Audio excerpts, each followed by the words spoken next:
ബലാത്സംഗ കേസിൽ രാഹുൽ മാങ്കൂട്ടത്തിലിന് കുരുക്കുമുറുകുന്നു. യുവതിയുടെ മൊഴി കൂടുതൽ വിവരങ്ങൾ പുറത്തുവരികയാണ്. പീഡിപ്പിച്ചത് വിവാഹ വാഗ്ദാനം നൽകിയാണ്. ആദ്യ വിവാഹബന്ധം ഒഴിഞ്ഞിരുന്നതായും മൊഴി. അതേസമയം രാഹുലിന്റെ മുൻകൂർ ജാമ്യാപേക്ഷ പരിഗണിക്കുന്നത് കോടതി ബുധനാഴ്ചത്തേക്ക് മാറ്റി.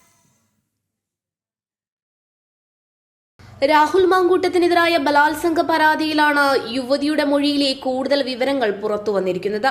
വിവാഹ വാഗ്ദാനം നൽകിയതായും കുഞ്ഞുണ്ടായാൽ വിവാഹത്തിന് വീട്ടുകാർ സമ്മതിക്കുമെന്നും പറഞ്ഞു. അതുകൊണ്ടാണ് ഗർഭം ധരിച്ചതെന്നും മൊഴി.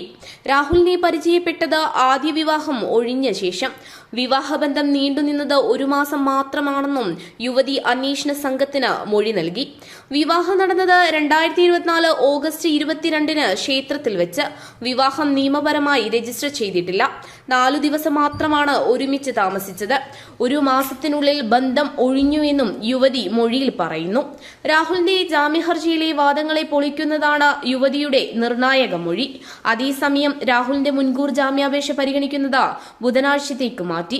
തിരുവനന്തപുരം സെഷൻസ് കോടതിയാണ് ജാമ്യഹർജി പരിഗണിക്കുന്നത്. ഇന്നലെയാണ് രാഹുൽ മുൻകൂർ ജാമ്യാപേക്ഷ നൽകിയത്.